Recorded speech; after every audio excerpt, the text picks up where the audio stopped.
तुम्हारे मालिक है क्या घर पर? मालिक बहुत गुस्से में है, वो वकील साहब के साथ मीटिंग कर रहे हैं। इस समय तुम उनसे नहीं मिल सकती। क्यों नहीं मिल सकती? मुझे उससे अभी और इसी वक्त मिलना है। उस कमीने ने मेरी जिंदगी बर्बाद कर दी। रुकिए मैम साहब, सुनिए, रुक जाइए।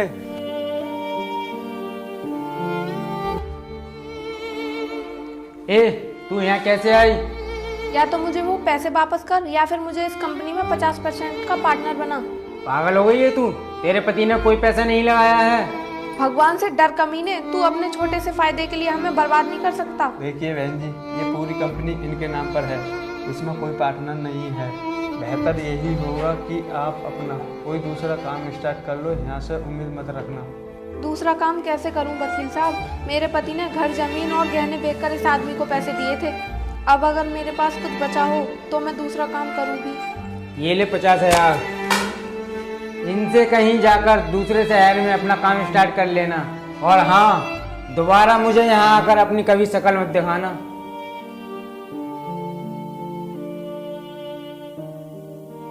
मैं यहाँ तुझसे रहम की भीख लेने नहीं आई हूँ। जो मेरे पति ने इस कंपनी में लगाया था वो मुझे वापस कर दे। इसी वक्त दफा हो जाए यहाँ से। तू तो हमारे भीख के लायक भी नहीं है।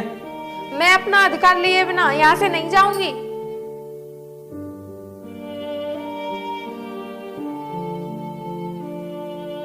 चल दफा हो जाए यहाँ से।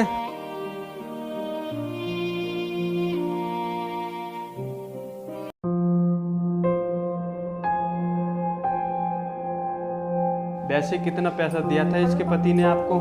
ये लगा लो वकील साहब, ये पूरी कंपनी इसके पति के पैसों से ही खड़ी हुई है। अब मैं इसे इतनी मोटी रकम कैसे दे दूं?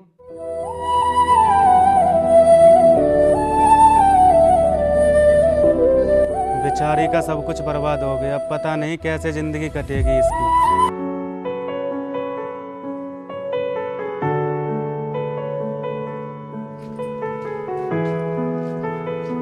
बहन जी, मैं आपको रोज यहीं बैठे हुए देखता हूँ, आप इसी हालत में यहीं बैठी रहती हो।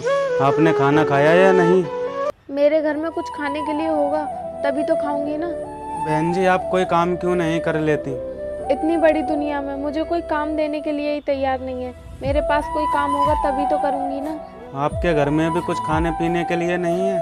क्यों नहीं होता? मैं इतने दिनों से दुनिया के पैरों में ठोकरें खा रही हूँ ना। ये लीजिए बहन जी, आप ये रोटी खा लीजिए। ये मेरे लिए मेरे घर वालों ने बना कर दी थी, मैं तो घर जाकर खा ही लूँगा। आपका बहुत बहुत धन्यवाद भाई साहब। तुम चिंता मत करो बहन, मैं तुम्हारे लिए यूं ही रोटी ला कर दे दिया करूँगा और मैं कोशिश करूँगा तुम्हारे लिए जल्द से जल्द काम ढूंढने की। लेकिन तुम मेरे लिए इतना सब कुछ क्यों करना चाहते हो? बहन जी, जिस हालात से तुम गुजर रही हो उस हालात से मैं गुजर चुका हूँ। मैं जानता हूँ भुखमरी और गरीबी क्या चीज़ होती है, आदमी को लाचार बना देती है। ठीक है बहन जी, मैं चलता हूँ, मैं काम के लिए लेट हो रहा हूँ।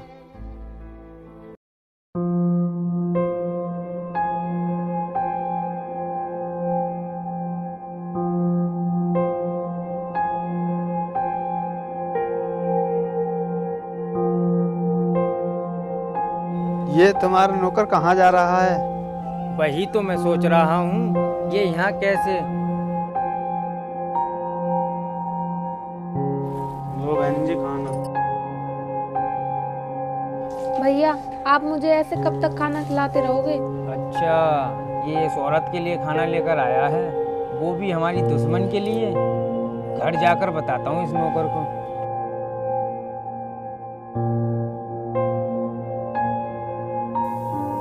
बहन जी, आप एक बात बताइए, मैंने सुना है आप बहुत अमीर थी, लेकिन अचानक आपकी ये हालत कैसे हो गई? भैया, वक्त को बदलते देर नहीं लगती। आदमी एक पल में अमीर से फकीर बन जाता है। ऐसा ही कुछ मेरे साथ हुआ है। लेकिन बहन जी, ऐसा क्या हुआ था? भैया, जिसके घर में आप काम करते हो ना, उस इंसान ने मेरी जिंदगी में तबाही मचा दी। वो मेरे पति के पास बिजनेस का एक ऑफर लेके आया था। उसने उन्हें 50% का पार्टनर बना लिया और उन्होंने उसकी बातों में आकर अपना सब कुछ बेचकर इसकी कंपनी में पैसा लगा दिया। फिर एक दिन वो बिजनेस की डील के सिलसिले में यहाँ से बहुत दूर चले गए। फिर उनके साथ एक बहुत बड़ा हादसा हो गया। बहन जी, फिर आपके पति घर लौटे या नहीं? वो बहुत दिनों तक घर वापस नहीं लौटे। फिर एक दिन उनकी लाश घर पे आई। उनकी बहुत बेरहमी से हत्या कर दी गई। हत्या करने वालों का तो पता नहीं चला, लेकिन इसने पूरा फायदा उठाया और इसकी वजह से ही मैं सड़क पर आ गई। इसने हमारे साथ धोखा किया है, धोखा। बहन जी, आपको अपने साथ हुए अन्याय का बदला लेना ही होगा। दुनिया में जुल्म करने वालों की संख्या बढ़ जाएगी।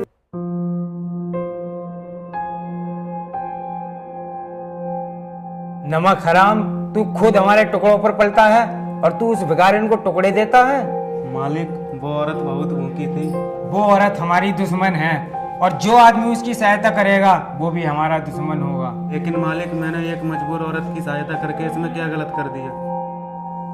भैया, तो अब आप ही बताइए कैसे मिलेगा मुझे इंसाफ? मेरे पास ना ही तो पैसा है, ना ही किसी बड़े आदमी का सपोर्ट जो मैं उसके खिलाफ केस भी कर सकूं। बहन, उसने तुम्हारे साथ बहुत बड़ा खेल खेला है, इसलिए तुम्हें भी उसके साथ गेम खेलना होगा। मतलब मुझे भी गलत रास्ता अपनाना होगा? फिर उसमें और मुझ में फर्क ही क्या रह जाएगा?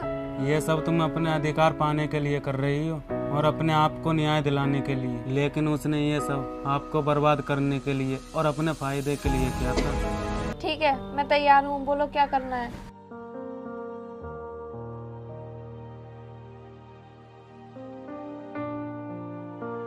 हेलो, तुम्हारे सर कहाँ पर हैं? मैं इनकम टैक्स डिपार्टमेंट से बोल रहा हूँ। क्या घर अभी रेट पड़ने वाली है? साहब, बहुत बड़ी गड़बड़ हो गई है। आप पे इनकम टैक्स वालों की रेड पड़ने वाली है। ये तुम क्या कह रहे हो? अभी अभी मेरे पास फोन आया है। प्रताप, जल्दी से यहाँ।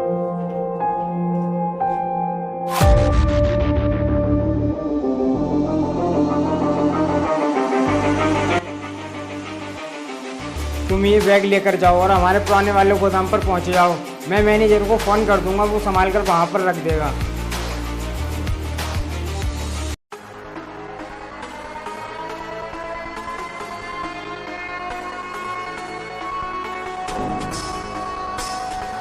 कौन हो तुम लोग और मेरा रास्ता क्यों रोका है? अपनी जान बचाने के लिए क्या कर सकता है तू?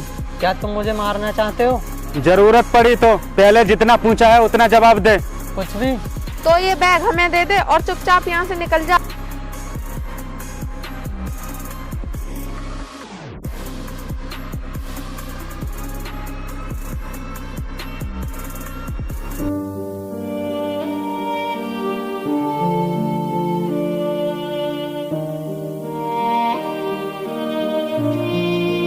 मालिक, क्या हुआ? तू इतना डरा हुआ क्यों है? मालिक, जो पैसे आपने मुझे दिए थे वो पैसे दो बदमाशों ने छीन लिए। क्या वो पैसे छीन लिए? कौन थे वो दोनों?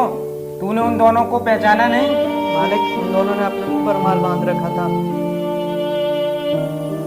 वकील साहब, हमारे कॉन्ट्रैक्ट कैसे कैंसिल हो रहे हैं और हमें एक भी कॉन्ट्रैक्ट नहीं मिल रहा है। अगर हमें कॉन्ट्रैक्ट नहीं मिलेगा तो हम बर्बाद हो जाएंगे।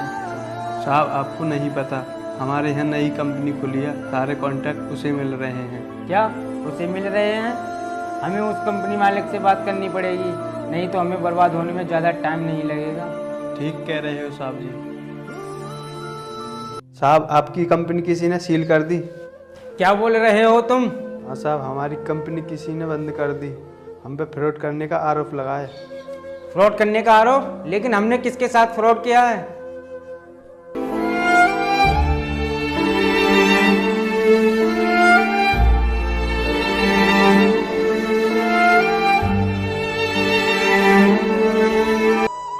मैन साहब, कुछ रुपए दे दो, मैंने 2 दिन से कुछ नहीं खाया है। अच्छा, शायद तुमने मुझे पहचाना नहीं। मैम साहब, ये आप कैसी बातें कर रही हो? मैंने आपको नहीं पहचाना। नहीं पहचाना तो मैं बताती हूँ। मैं तुम्हारे कंपनी में जो पार्टनर था उसकी बीवी हूँ। क्या? लेकिन आपके पास तो 1 भी रुपये नहीं था। आप इतनी जल्दी अमीर कैसे हो गई? मैं अमीर भी तुम्हारे पैसों से ही हुई हूँ। क्या मतलब? मैं कुछ समझा नहीं। मतलब मैं समझाती हूँ। हमने तुम्हारे वकील को खरीद लिया था और उससे सारी जानकारी ले ली थी और तुम्हारी कंपनी भी हमने ही बंद करवाई थी। जो खेल तुमने हमारे साथ खेला था वही खेल हमने तुम्हारे साथ खेल दिया। आपने ये मेरे साथ अच्छा नहीं किया। अच्छा, और जो तुमने मेरे पति के साथ किया था वो अच्छा था? एक बात हमेशा याद रखना, किसी के साथ कभी धोखा नहीं करना चाहिए, और वही धोखा तुमने मेरे पति के साथ किया। सॉरी मैम साहब, मुझे माफ कर दो, मैं वकील की बातों में आ गया था। तुमने उसी लालच में आकर मेरे पति को मार दिया और उसी लालच ने तुम्हें आज भिखारी बना दिया। ये याद रखना कि कभी लालच नहीं करना चाहिए, क्योंकि लालच एक बुरी बला है। मैम साहब, अब कभी भी जिंदगी में मैं किसी के साथ ऐसा नहीं करूँगा। अब तुम किसी के साथ ऐसा करने के लायक ही नहीं रहोगे। अब तड़फो, जैसे भूख से मैं तड़प रही थी ना, ऐसे तड़पो। निकल जाओ यहाँ से।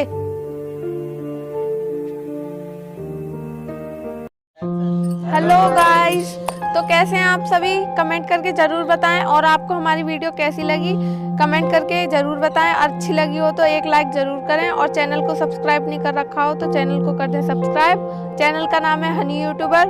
तो गाइस प्लीज हमें सपोर्ट कीजिए। मिलते हैं अगली वीडियो में। बाय। जय हिंद, जय भारत।